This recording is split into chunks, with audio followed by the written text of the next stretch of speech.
తిరుపతి వెంకటేశ్వర స్వామి కళ్ళు మూసుకొని ఉంటారు. ఎందుకో తెలుసా? బెజవాడ కనకదుర్గమ్మ ముక్కు పుడకను కృష్ణమ్మ తాకితే ప్రళయం సంభవిస్తుందా? శ్రీశైలంలోని పాతాళ గంగలో నీరు ఎప్పుడు పచ్చగా ఎందుకుంటాయి? ఇటువంటి ఇంట్రెస్టింగ్ ఫ్యాక్ట్స్ అన్నీ తెలుసుకోవాలంటే వీడియోని స్కిప్ చేయకుండా ఎండ్ వరకు చూడండి. హాయ్ ఫ్రెండ్స్, వెల్కమ్ టు మల్టీమిగిల్ ఇన్ఫో ఎస్ఆర్ ఫ్యాక్ట్స్.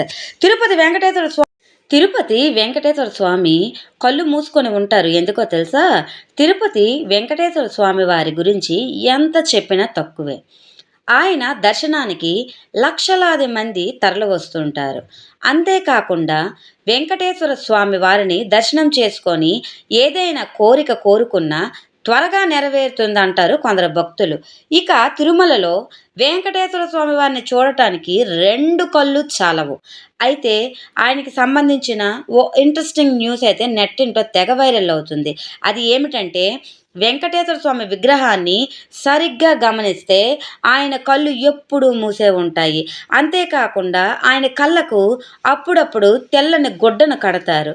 అయితే మీరు ఎప్పుడైనా ఆలోచించారా? అసలు వెంకటేశ్వర స్వామి వారి కళ్ళు ఎందుకు మూసే ఉంటాయని? దీనికి ఓ రీజన్ అయితే ఉంది. ఆయన కళ్ళు విశ్వశక్తికి మించినవంట. అందుకే స్వామి కళ్ళలోకి భక్తులు నేరుగా చూడలేరని చెబుతారు పండితులు. కానీ ప్రతి గురువారం ఆయన కళ్ళకు ఉన్న ముసుగును మారుస్తారంట. అప్పుడు మాత్రమే స్వామి కళ్ళను మనం నేరుగా చూడవచ్చు. బెజవాడ కనకదుర్గమ్మ ముక్కు పుడకను కృష్ణమ్మ అందుకుంటే కలియుగాంతమేనా? పోతులూరి వీరబ్రహ్మం గారు కాలజ్ఞానంలో ఎన్నో చెప్పారు. పొగబండ్లు నడుస్తాయని, ముఖానికి రంగేసుకున్నవారు నాయకులవుతారని, భర్త లేని స్త్రీ రాజ్యమేలుతుందని, నీళ్లు కొనుక్కుంటారని అన్నీ జరిగాయి. పై విషయాలన్నీ కూడా అతను చెప్పారు. కనకదుర్గమ్మ ముక్కు పుడకను కృష్ణమ్మ అందుకుంటే కలియుగం అంతమైపోయినట్టే. అంత ఎత్తున కృష్ణమ్మ ఎగిస్తే ఇక భూమి మీద ఏం కూడా మిగలదు. శ్రీశైలంలో పాతాళగంగలోని నీరు పచ్చగా ఎందుకుంటుంది?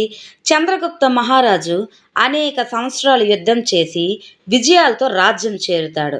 అంతఃపురంలోని స్త్రీలతో ఉన్న అందాల రాశిని తన కూతురని తెలియక ఆశిస్తాడు. ఆపై తెలిసిన వినకపోవడంతో చంద్రావతి శ్రీశైలం అరణ్యాలకి వచ్చి పరమేశ్వరుణ్ణి అనుగ్రహించమని తపస్సు చేస్తుంది.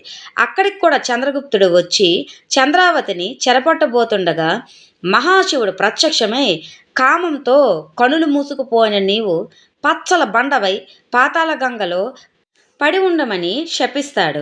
ఆపై వేడుకోగా శ్రీ మహావిష్ణువు కలియుగంలో అవతరిస్తాడు. ఆ అవతార పురుషుడు స్నానంకై పాతాళ గంగలో దిగిన నాడు, స్నానమాచరించిన నాడు నీకు శాప విమోచనం కలుగుతుందని సెలవిస్తారు. ఈ వీడియో ఎంతవరకు మీకు నచ్చిందంటే తప్పకుండా లైక్ చేసి సబ్స్క్రైబ్ చేసుకోండి. Thanks for watching.